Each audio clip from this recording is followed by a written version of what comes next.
हम लोग चल रहे हैं महाराज की तरफ। महाराज की कथा में प्रवेश करने वाले हैं। मैं उसी चीज की भूमिका बना रहा हूँ। महाराज ऐसी समझ में आने वाला नहीं है महाराज जी।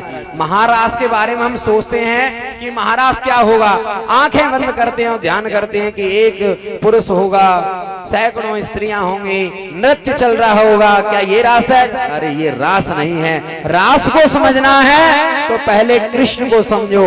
और कृष्ण इतनी जल्दी से बुद्धि में आने वाला नहीं है। कृष्ण को समझना इतना साधारण बात नहीं है।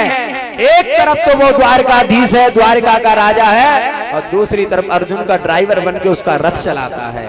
एक तरफ तो महाराज वन वन में भटक भटक के गैया चराता है, और दूसरी तरफ शांति दूत बनकर महाराज कौरवों को उपदेश करता है। जिसके चरित्र को हम नहीं समझ सकते महाराज, उसको जीवन में क्या समझेंगे। एक तरफ तो शांति दूत बन जाता है, नौकरों वाले काम करता है, और दूसरी तरफ महाराज अर्जुन का गुरु बनकर उसको ज्ञान देने लग जाता है। कृष्ण को समझना साधारण बात नहीं है। कृष्ण को समझना है तो पहले राधा रानी की कृपा जरूरी है। कृष्ण की भक्ति जो जीवन में चाहते हैं, पहले राधा रानी की शरण में जाना पड़ेगा।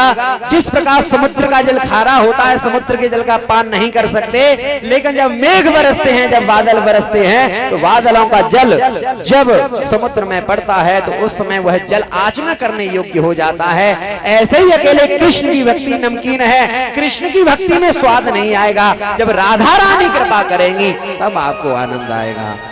और राधा रानी की कृपा कैसी होगी, कृष्ण की कृपा कैसी होगी, उसके लिए आपको क्या करना है। ज्यादा मेहनत नहीं कर रही। आपके गांव में, आपके नगर में, जहां भी पास पड़ोस में भगवत कथाएं चल रही हों, इस व्यास गादी पर हमें जैसे लोग जो बैठकर आपको कथा सुना रहे हो, वहां पर आपको चले जाना है। ज्यादा मेहनत नहीं करनी, वहां सिर्फ पहुंच जाना है। वहां ज्ञान की वो परिभाषा परिवर्तित होगी। उसकी एक छटांग भी यदि हमको प्राप्त हो जाए तो कल्याण होगा।